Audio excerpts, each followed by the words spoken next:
Bonjour et bienvenue pour un nouveau dossier psycho consacré à l'éco-anxiété. L'éco-anxiété a été popularisée par la presse française en 2019 suite aux épisodes caniculaires.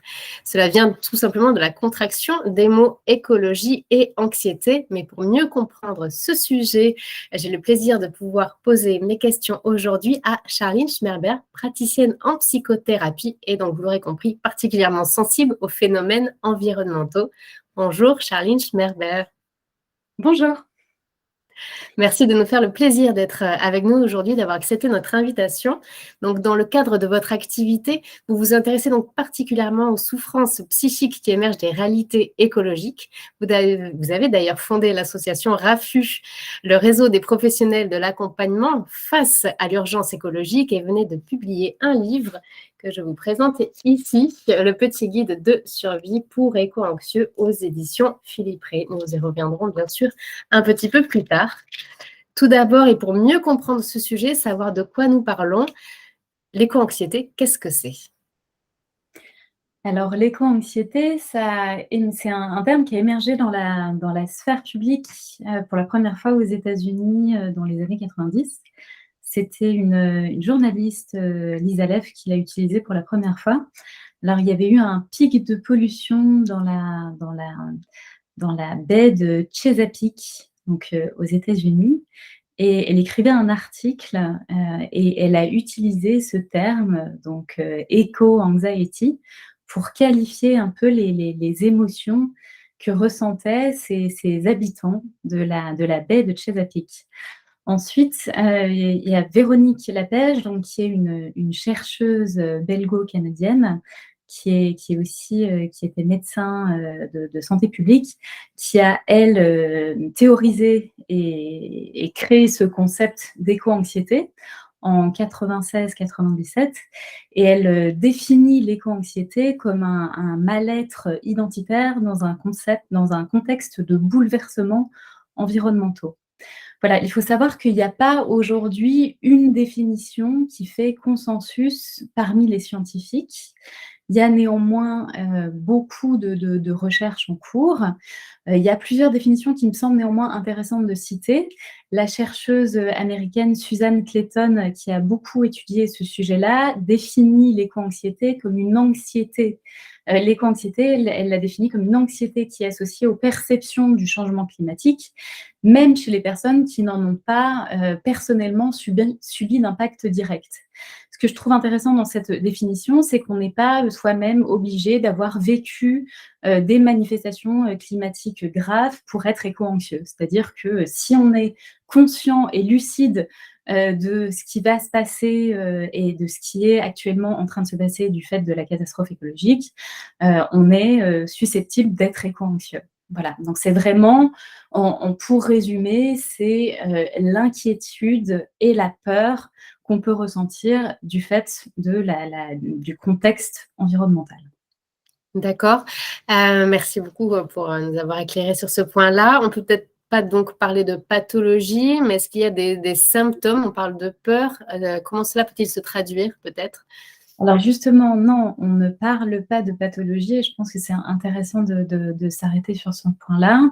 C'est que l'éco-anxiété, c'est une réaction adaptative qui est normale. Et il y a une grande enquête qui est sortie, la première enquête internationale qui a été faite sur l'éco-anxiété chez les jeunes.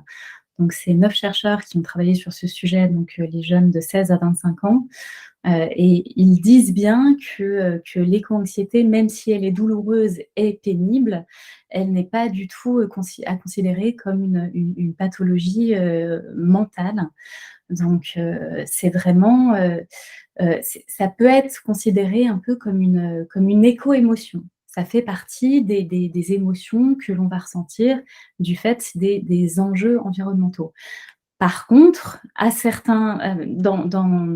certaines échelles, à certains degrés, ça peut devenir pathologique.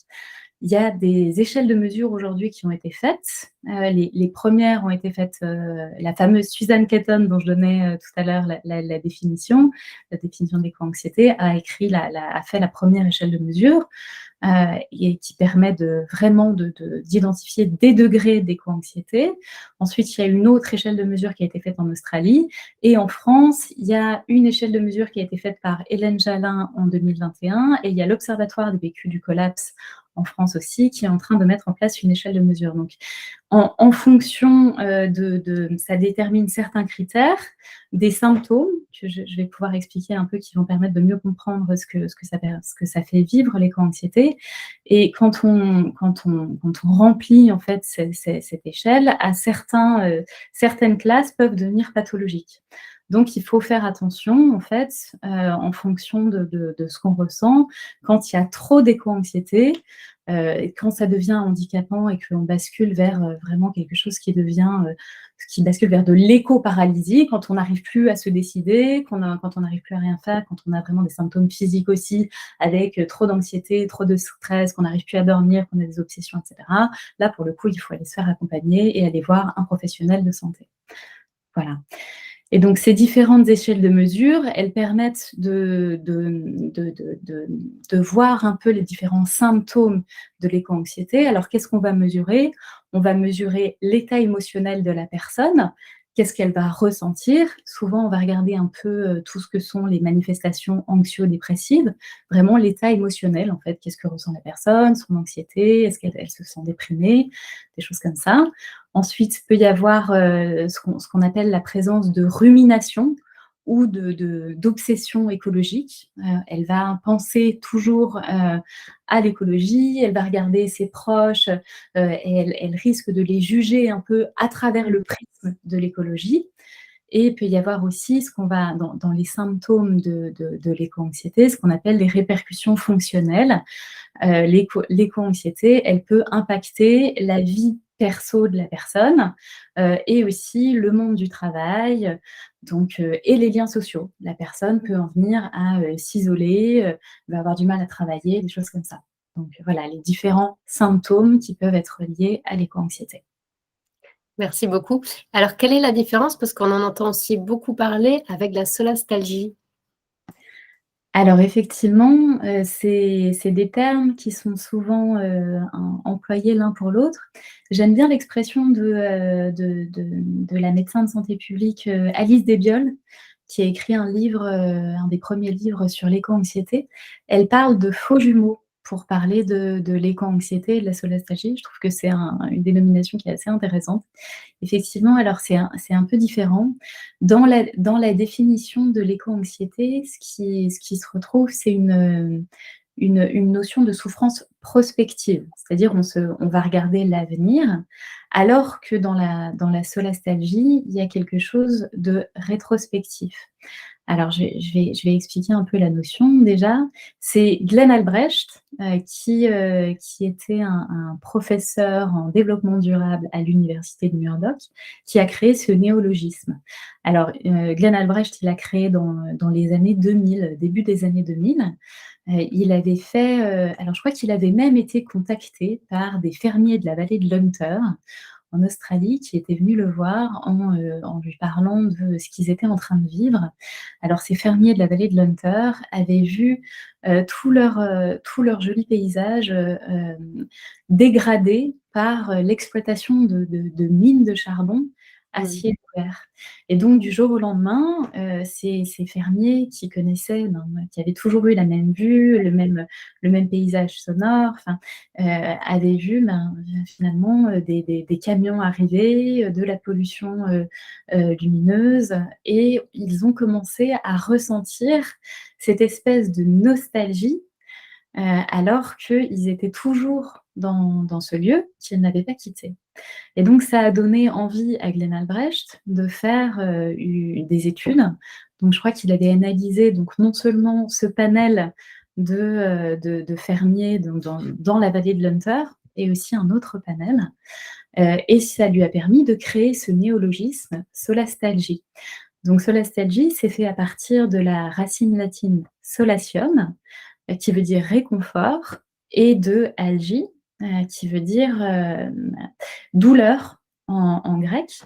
Et donc c'est la douleur que l'on ressent du fait de la perte ou de la dégradation de son lieu de réconfort. D'accord, c'est plutôt ce qu'on a déjà perdu, alors que l'éco-anxiété, c'est ce que l'on risque de perdre, Voilà, finalement. exactement. On voit bien la différence entre, la dimension un peu rétrospective de la solastalgie et la dimension un peu prospective de l'éco-anxiété. Il y a vraiment quelque chose d'anticipatoire dans l'éco-anxiété. On imagine, tout ce qu'on risque de perdre. Il y a vraiment, on parle souvent aussi dans l'éco-anxiété, moi je parle à mes patients de faire une espèce de deuil anticipatoire, en fait, de se préparer à perdre certaines choses. Et dans la solastalgie, on constate qu'on a déjà perdu, ou que certaines choses qu'on a chéries, aimées, se sont dégradées ou se sont transformées d'une manière qui nous amène à ressentir des émotions assez désagréables. Voilà, mais je trouve que le comparatif de la nostalgie est intéressant. Finalement, c'est un peu ça, c'est on ressent de la nostalgie alors que, on n'a pas quitté l'endroit. Et je crois que le philosophe, c'est Baptiste Morisot qui parle pour parler de la solastalgie, il parle j'avais lu un article qu'il avait intitulé «Le mal du pays sans exil». Ouais. Ouais, c'est une bonne, très, très belle manière Ouais, poétique de parler de la solastalgie. en effet. Merci beaucoup. Alors, vous avez vous-même réalisé en 2019 une grande enquête sur les réseaux sociaux au sujet de l'éco-anxiété. Vous avez obtenu des données très concrètes. Pouvez-vous donc justement nous dire qui est le plus touché par l'éco-anxiété? Alors les études, alors moi l'enquête que j'avais faite en 2019, c'était une enquête, témoignage spontané qui n'était, à l'époque pas représentative de la population. Mais c'est vrai que j'avais été assez, surprise de voir le l'engouement j'avais obtenu plus de 1 200 réponses en à peu près un mois de. C'est énorme. Oui, oui. Ouais, c'était vraiment important. Mais je pense que c'était en lien avec quelque chose que vous avez dit dans votre introduction, c'est que je l'avais mis en ligne cette enquête, je crois que ça devait être en septembre et c'était juste après, le début du terme éco-anxiété, l'arrivée du terme éco-anxiété dans les médias et le phénomène de canicule, le fin juin 2019. Donc je pense que les gens avaient besoin de pouvoir en parler déjà, il y avait Oui, en tout cas besoin de nommer les choses.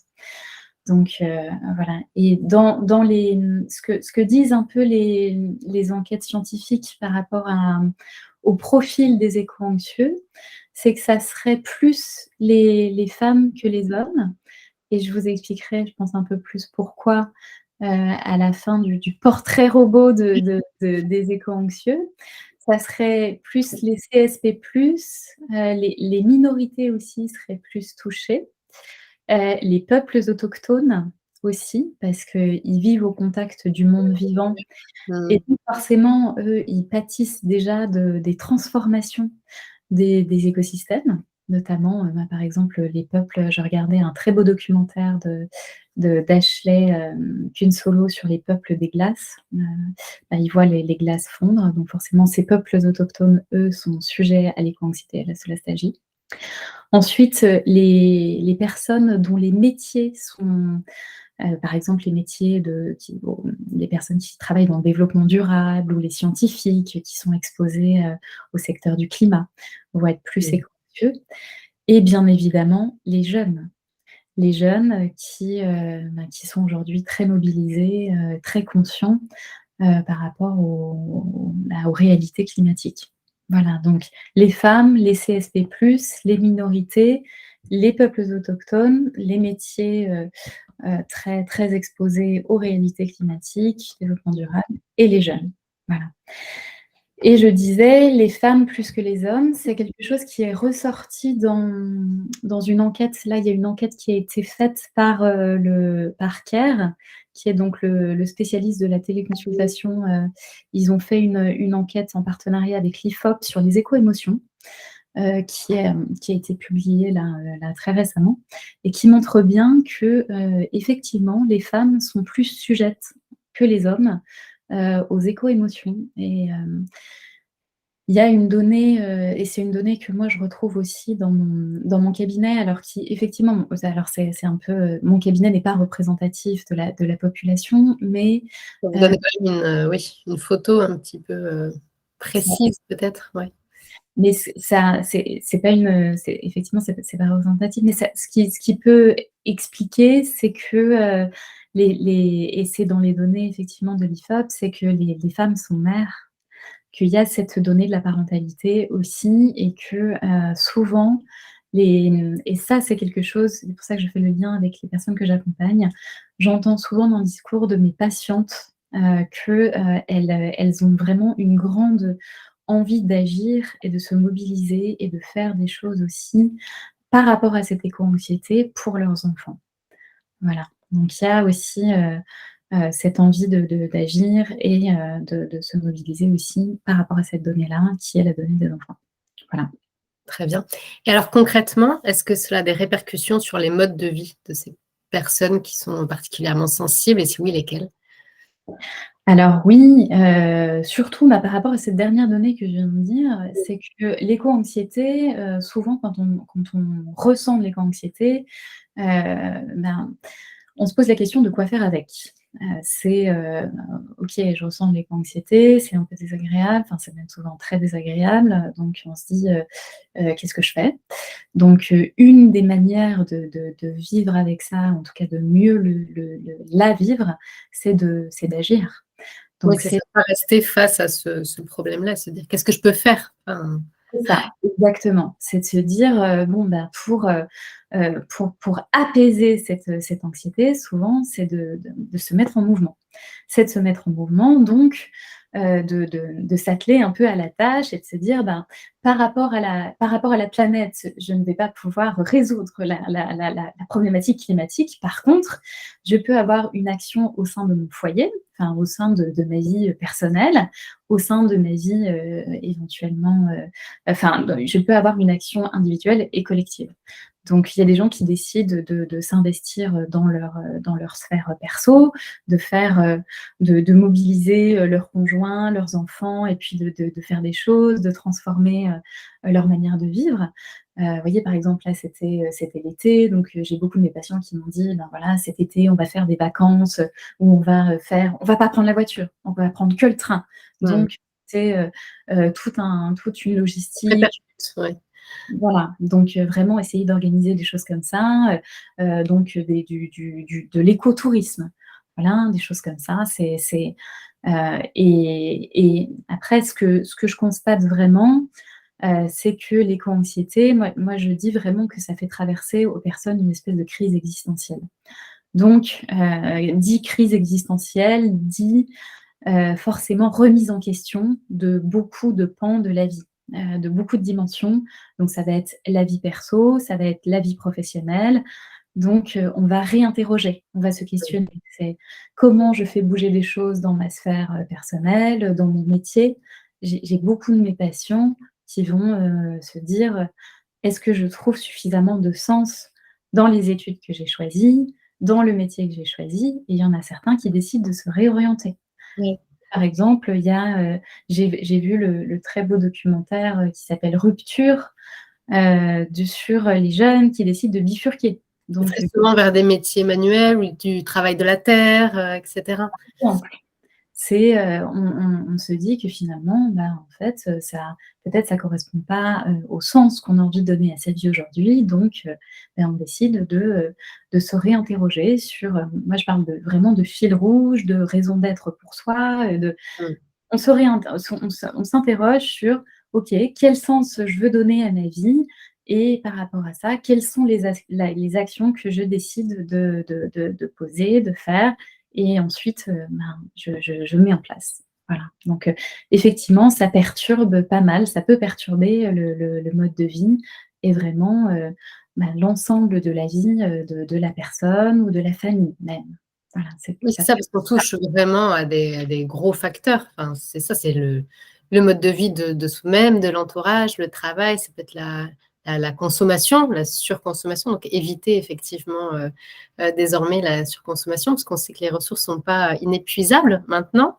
Donc c'est vrai que ça touche vraiment à l'être dans son ensemble, donc c'est pas Oui, c'est vraiment un grand chamboulement, de toute la personne et finalement de tout son écosystème. Donc il y a, Elle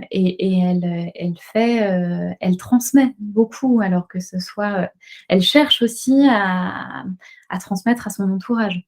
Alors parfois ça peut créer des problèmes dans la manière dont on peut chercher à convaincre et ça c'est aussi une thématique que j'aborde dans le petit guide, que j'ai parfois des patients qui disent: «Bon ben, moi j'ai envie que mes proches ils pensent comme moi et puis qu'ils soient, et donc comment on donne Légitime, envie, mais ouais, et c'est pas forcément évident. ça peut créer oui, effectivement, des petites tensions, en effet. Tout à fait. Alors, j'entends aussi beaucoup parler des personnes qui, désirent ne pas avoir d'enfants, justement par souci, de la planète et cetera. Vous, enfin, c'est ressorti dans l'étude que vous avez faite?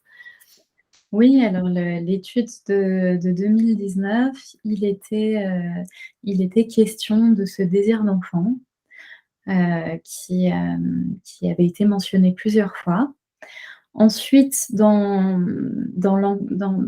l'enquête, internationale là de 2021 qui a été publiée dans le Lancet, donc sur, l'enquête, éco-anxiété chez les jeunes. Il y a une statistique, moi, que je trouve intéressante à citer, c'est que, je crois que c'est 39 de ces jeunes, donc c'est 10 000 jeunes, dans 10 pays, nord, sud, qui disent, enfin 39 qui disent hésiter à avoir des enfants. Mmh. Donc ça fait quand même C'est une sacrée statistique. ouais. Voilà, donc et effectivement, moi, j'ai des gens qui prennent rendez-vous en me disant: «Je viens vous voir parce que je me pose la question d'avoir des enfants». Donc ça peut être un motif de consultation. Ils me disent: «Je suis éco-anxieux ou éco-anxieuse et je me pose la question d'avoir un enfant aujourd'hui par rapport au monde actuel». Voilà, ou ça peut être, pour des gens qui ont déjà un enfant, le deuxième enfant qui est, enfin des gens qui ont un désir d'avoir un deuxième enfant, mais qui se disent: «Ben voilà, j'ai déjà un enfant, je viens de prendre conscience de la crise climatique et là, pour le premier, j'avais pas conscience, pour le deuxième, j'ai très envie d'avoir ce deuxième enfant, mais là, j'ai vraiment besoin d'en parler parce que je sais pas, en fait». Voilà, donc ça peut être, ils peuvent avoir besoin de pouvoir échanger avec quelqu'un sur, ses Ouais. doutes, voilà.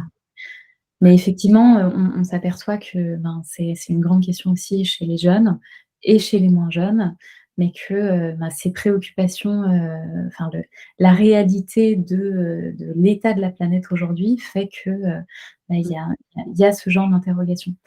Et il y a des mouvements, alors je crois dans les années 70, il y avait le mouvement, Child Free qui était né aux États-Unis et qui était plutôt lié avec une liberté, individuelle de ne pas avoir d'enfants. Et après ça a vraiment basculé vers, une question plutôt, écologique. Il y a un autre mouvement, qui s'appelle Blink, je crois que comment ça s'appelle? C'est Green Inclination No Kids.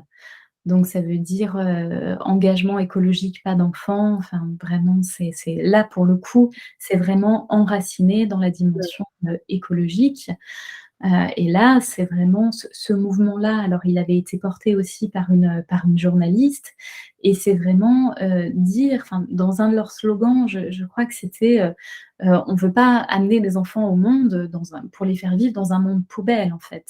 Je le retranscris peut-être un peu mal, mais c'était vraiment un de leurs slogans. Il y avait quelque chose comme ça qui était dit et là, dans le j'ai je ce qui fait que ces gens se posent un peu des questions par rapport, qui décident même de ne pas faire d'enfants.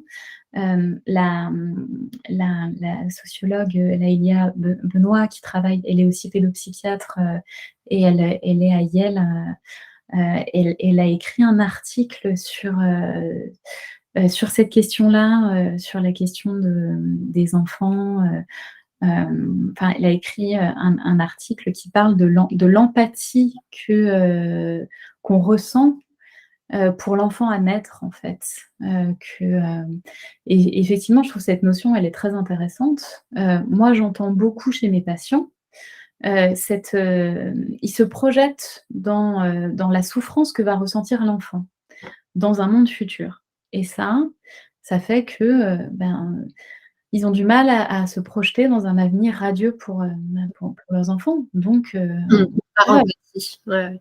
voilà. Donc les gens sont conscients qu'on n'est plus dans le rêve américain avec, un meilleur avec un avenir qui allait forcément être, beaucoup, radieux, Ouais.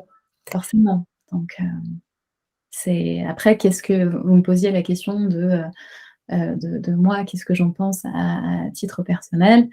Moi, j'accompagne en fait les gens dans la réflexion qu'ils peuvent avoir et je leur pose des questions de manière à ce qu'ils arrivent à trouver leurs réponses, finalement. C'est vraiment ça. Oui, vous les mettez sur leur propre piste, en fait, c'est à eux après de trouver leur, C'est ça. Le principe de l'accompagnement que je propose, c'est de permettre aux gens de trouver leurs propres réponses. mmh, Je n'ai pas de réponse à leurs questions. Néanmoins, j'ai fait un chapitre sur cette question dans le petit guide qui s'appelle «Naître ou ne pas naître? La question des enfants» et je reviens sur, des données concrètes qui sont finalement la question de la démographie et je cite dedans, un ouvrage que j'ai trouvé assez intéressant, qui est un ouvrage d'Emmanuel Pont qui questionne, finalement le grand fait démographique. Est-ce qu'on est, trop nombreux sur cette planète? mmh. Je crois que je sais plus comment s'appelle son ouvrage, mais c'est un titre un peu, qui fait controverse, «Faut-il arrêter de faire des enfants pour sauver la planète?» Voilà, c'est ça Ouais, le titre de l'ouvrage et finalement, ce qu'il dit, c'est que, la réponse, c'est qu'on est si on répartit les ressources, mmh. en bonne intelligence et d'une manière qui est respectueuse, et qu'on est juste dans la répartition des richesses, on n'est pas trop nombreux. Mais Oui, que faut rebattre un petit peu les cartes. voilà, c'est ça. Donc voilà, moi j'ai dans ce chapitre-là, j'ai pu revenir un peu sur ces différentes données et et je pose vraiment, ces différents éléments à mes patients et après libre à eux de se poser les bonnes questions et on en discute ensemble. Exactement, donc l'éco-anxiété, on parle, on l'a bien compris, d'une peur bien réelle, une peur chronique d'une catastrophe environnementale finalement et cela a des répercussions sur le mode de vie, sur les choix de vie. Est-ce que vous avez donc, vous, on l'aura compris que oui, bien sûr, parce que vous avez écrit le guide, on va y revenir, mais quelques conseils, pour gérer cette éco-anxiété au quotidien? Brièvement, hein, bien sûr, on ne va pas tout reprendre, mais est-ce que vous avez comme ça 2-3 conseils à donner? Oui, je pense que déjà la première chose, c'est de pouvoir en parler. Je pense que c'est déjà une bonne base de pouvoir verbaliser, et tout le monde ne va pas forcément chez un thérapeute, donc ça peut être, en parler avec, des amis, avec un proche, avec qui aura envie d'écouter que vous êtes, éco-anxieux. Ça sera déjà, une bonne chose de pouvoir mettre un mot sur un ressenti. Voilà, ça serait déjà une première piste, je dirais, de pouvoir, accepter d'en parler et accepter de ressentir. Ouais, Ressentir cette émotion-là, de pas la bloquer, même si, c'est pas forcément, très agréable, de pouvoir, accepter d'être traversé par cette émotion-là, en sachant que, le but c'est d'apprendre à vivre avec. Moi je propose pas aux gens d'éradiquer cette émotion, mais de trouver un degré, on parlait tout à l'heure de l'échelle de mesure, de trouver un degré qui soit acceptable et qui permette à la personne d'agir et de se mettre en mouvement. Et ça me fait faire le lien avec une 2e piste peut-être qui serait de trouver, ce qui a du sens pour soi, ce qui donne envie de se mettre, en mouvement et puis en fonction de ça, choisir des actions, dans la sphère perso ou dans la sphère, collective et pas 10 000 actions, pas, de à se mmh, être raisonnable dans ouais. le nombre d'actions. Voilà, respecter aussi, ses limites, ne pas aller dans le trop, mais choisir, des petites actions, qui vont faire que, on va se sentir, utile et se dire qu'on contribue, au monde et que, Quelque chose pour, voilà. Pour la Voilà, planète. on fait des choses et que, voilà, on fait partie on fait sa part de petit colibri, comme on dit. Oui. Voilà, et puis je pense que pour en citer une 3e et peut-être une dernière, je parlerai de un peu mon grand dada, quelque chose qui pour moi est important, c'est la reconnexion avec le monde vivant, la reconnexion avec la nature. Heu et il y a pas besoin, d'habiter à la campagne, ou on peut tout à fait habiter en ville et d'aller dans un parc et juste, on peut marcher, prendre Et les contact, oiseaux. voilà, faire un peu de la méditation, se poser, en Mmh. tailleur, contempler, ça peut être juste ça, mettre les mains dans la terre, c'est juste prendre conscience, que la nature est autour de nous et que, cultiver cette espèce de sensation d'émerveillement, c'est déjà beaucoup, en fait. Voilà, je pense que ça, c'est important. Et c'était quelque chose qui était sorti aussi dans les résultats de l'enquête, que la nature, il y avait des émotions très, très positives, très agréables qui étaient associées avec les temps passés dans la nature. Donc, quand, on voit qu'on passe beaucoup de temps dans nos dans au travail, être très stressé, on prend un temps dehors, dans la nature, et on fait peut-être rien d'autre que respirer, faire, je sais pas, de la cohérence cardiaque, un temps de méditation, et puis, on prend conscience que la nature, elle est là, qu'on en fait partie, et voilà. Ça pourrait être, la dernière chose pour essayer de vivre avec cette éco-émotion qui est l'éco-anxiété.